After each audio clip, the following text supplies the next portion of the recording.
Introduction. Le christianisme sera florissant au XXIe siècle si nous saisissons bien que l'Église est avant tout la communauté des baptisés. Le baptême est le grand mystère de notre foi. Il n'apparaît pas toujours ainsi. Avec beaucoup de sérieux, quelqu'un demandait à Herbert McCabe, dominicain, « Mais vous croyez au baptême ?» Il répondit « Non seulement je crois au baptême, mais j'en ai même été témoin. » Sa réponse joue sur le paradoxe du baptême. C'est un événement ordinaire de tous les jours. Environ un tiers de la population mondiale est baptisée, 2,3 milliards de gens. On est baptisé pour toutes sortes de raisons, peut-être à cause d'une profonde expérience de conversion, ou bien pour transmettre sa foi à ses enfants, mais peut-être aussi tout simplement pour faire plaisir aux grands-parents, pour pouvoir mettre ses enfants dans une école chrétienne, ou juste pour faire la fête ou porter un nouveau chapeau. Le baptême peut donc apparaître comme un événement tout à fait quelconque, ni plus ni moins qu'un peu d'eau versée et quelques paroles prononcées. Quand j'ai dit à un ami que mon prochain livre était sur le baptême, il a eu cette réaction. Ce sera un livre assez court, je suppose. Et cependant, le baptême est de la plus grande importance pour les chrétiens. Il est notre participation à la victoire du Christ sur la mort. Nos vies sont cachées dans le Christ ressuscité et nous accédons à la vraie vie de Dieu. Quand on demanda au pape Jean-Paul II quel était le jour le plus important de sa vie, il répondit « le jour où j'ai été baptisé ». Quand Martin Luther était découragé, il disait « je suis baptisé et par mon baptême, Dieu qui ne peut mentir, s'est engagé dans une alliance avec moi. » Le christianisme est confronté à d'immenses défis. Indifférence, sécularisme agressif, montée du fondamentalisme religieux, persécution en de nombreux points du globe, etc. Notre foi ne pourra s'épanouir que si nous retrouvons le sens profond et la beauté de cette simple action rituelle. Le baptême touche à ce qui se joue du plus profond dans la vie humaine. Naître, grandir, tomber amoureux, oser se donner aux autres, être à la recherche de sens, devenir adulte, faire face à la souffrance et à l'échec et éventuellement à la mort. Un examen sérieux du baptême devrait éclairer tous les aspects de notre humanité, nos espoirs et nos désirs les plus profonds. Il y faudrait non seulement un petit livre, mais toute une librairie. Dans la plupart des églises, il y a d'âpres débats pour savoir qui peut être ordonné. Des hommes mariés, des femmes, des personnes ouvertement homosexuelles. Ce sont des questions importantes qui méritent de sérieuses discussions, même si ce n'est pas ici le lieu. Il serait toutefois plus facile d'aborder ces sujets avec calme et sagesse si nous étions réellement convaincus que, pour tout chrétien, la dignité la plus haute est d'être baptisé. Il est bien plus merveilleux d'avoir part au pain de vie que d'être celui qui le consacre. À Rome, dans son église cardinaliste de Saint-Georges au Vélabre, le cardinal John Henry Newman est honoré par une modeste plaque qui énonce tous ses titres. Elle se termine par ces mots « Sed ante omnia Christianus », mais chrétien avant tout.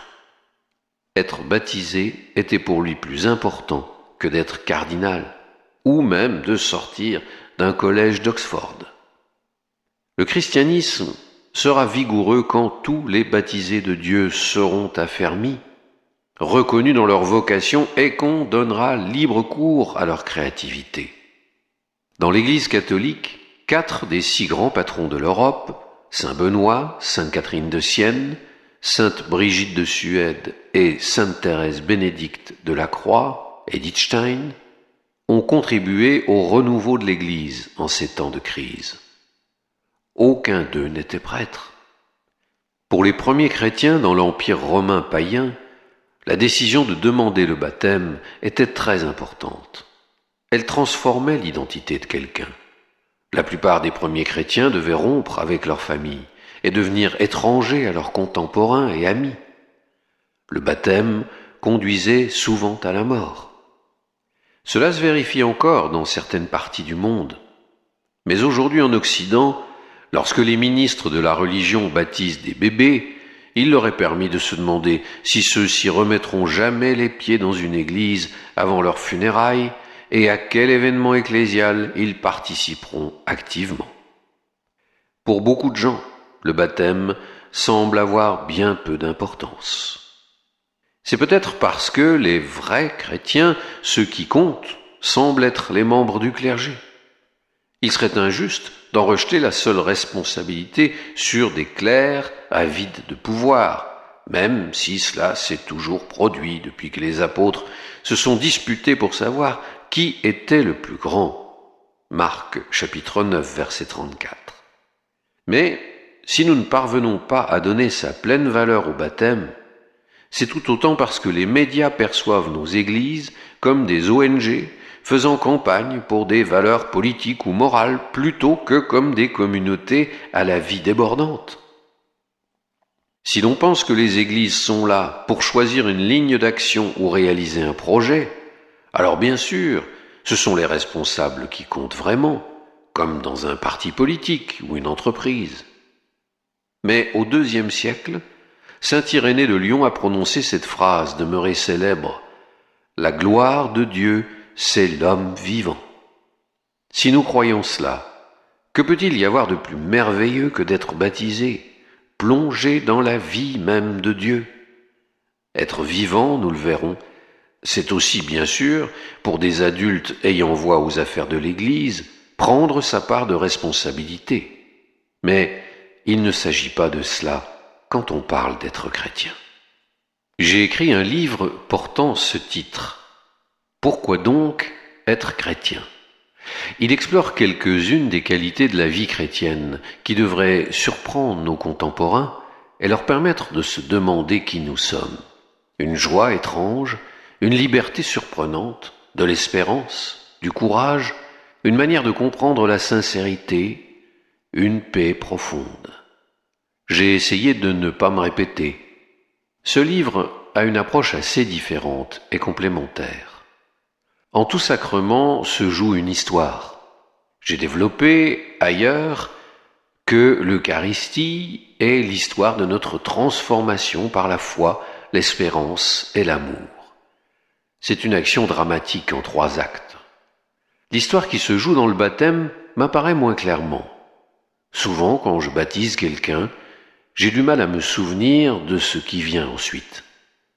Mais je crois que cet acte rituel développe aussi un récit implicite. Nous sommes d'abord nommés et appelés pour le Christ. C'est l'amour inconditionnel qui nous appelle à l'existence. Mais dans le déroulement du baptême, nous découvrons que cet amour est exigeant et qu'il nous transforme.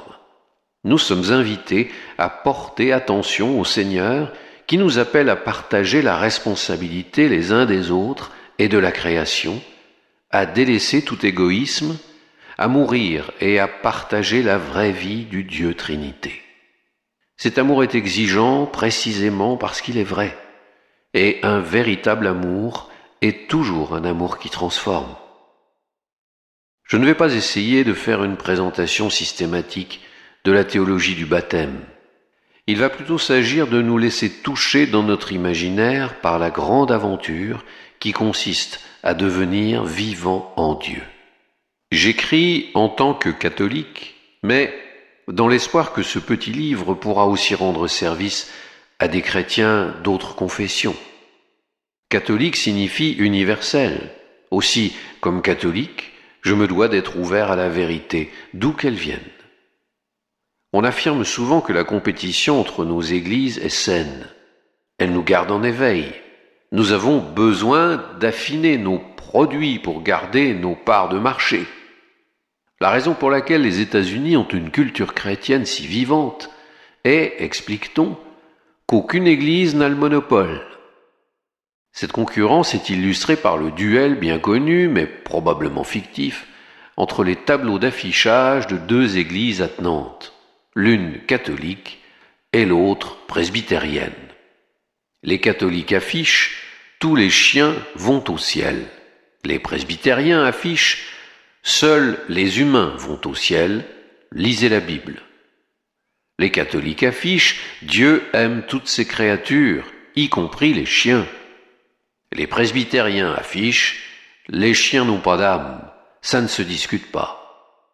Les catholiques affichent « Les chiens catholiques vont au ciel, les chiens presbytériens peuvent parler à leur pasteur ».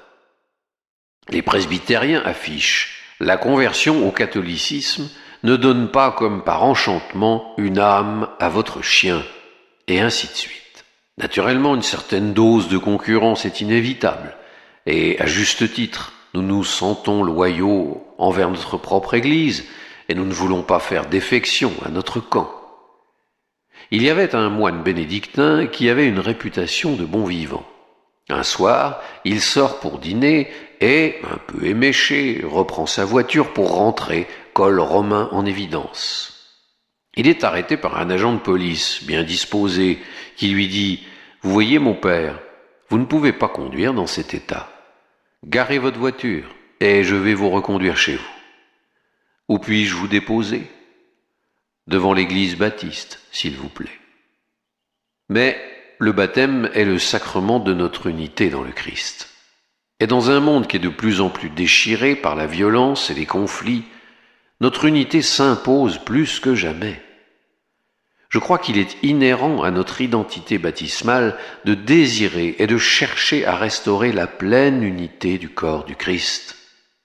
Aujourd'hui, l'unité de l'Église semble plus éloignée et inatteignable qu'il y a quelques décennies.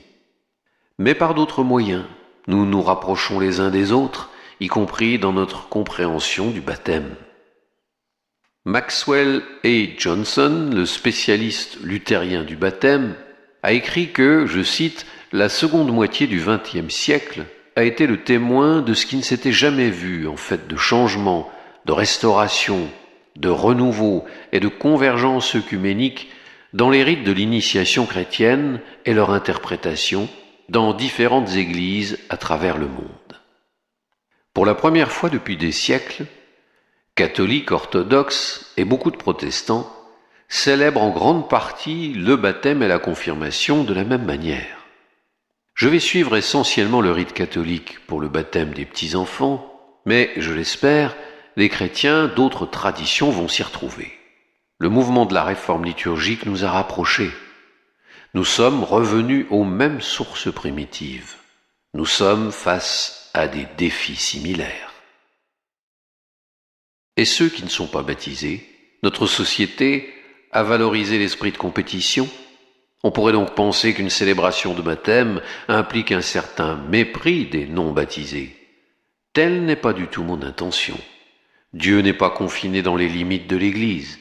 Dieu est présent dans tous les êtres humains. Il les maintient dans l'existence et habite leur amour, qu'ils aient la foi ou pas. Le baptême est fascinant, parce qu'il projette un éclairage sur l'action dramatique de toute vie humaine. Je remercie mes frères dominicains. Ce petit livre doit beaucoup à leur sagesse et à leur prédication. Je remercie particulièrement Vivian Bolland et Richard Conrad d'avoir lu le manuscrit, en l'enrichissant de leurs suggestions et en me mettant à l'abri de nombreuses erreurs embarrassantes. Je suis reconnaissant aux moines de l'abbaye de Glenstal, aux évêques et prêtres de San Francisco, qui ont héroïquement supporté les premières versions d'une grande partie de ce livre et m'ont encouragé à en poursuivre l'écriture, et aux sœurs de la mission San José, qui ont mis à ma disposition leur maison de Moss Beach, en Californie, où j'ai pu mettre la dernière main au livre. Je remercie les chrétiens d'autres confessions qui m'ont aidé à comprendre notre baptême commun, en particulier le doyen et les chanoines de la cathédrale de Salisbury, dont j'ai l'honneur d'être chanoine, et je remercie Robin Baird Smith, mon éditeur et ami, pour ses encouragements incessants, ainsi que toute l'équipe pour son enthousiasme et sa créativité de tous les instants. Mon merci va à mon compagnon de noviciat, David Sanders, dominicain, pour nos 46 années d'amitié passées dans l'ordre. Ce livre lui est dédié en signe de reconnaissance. Premier dimanche de l'Avent 2011.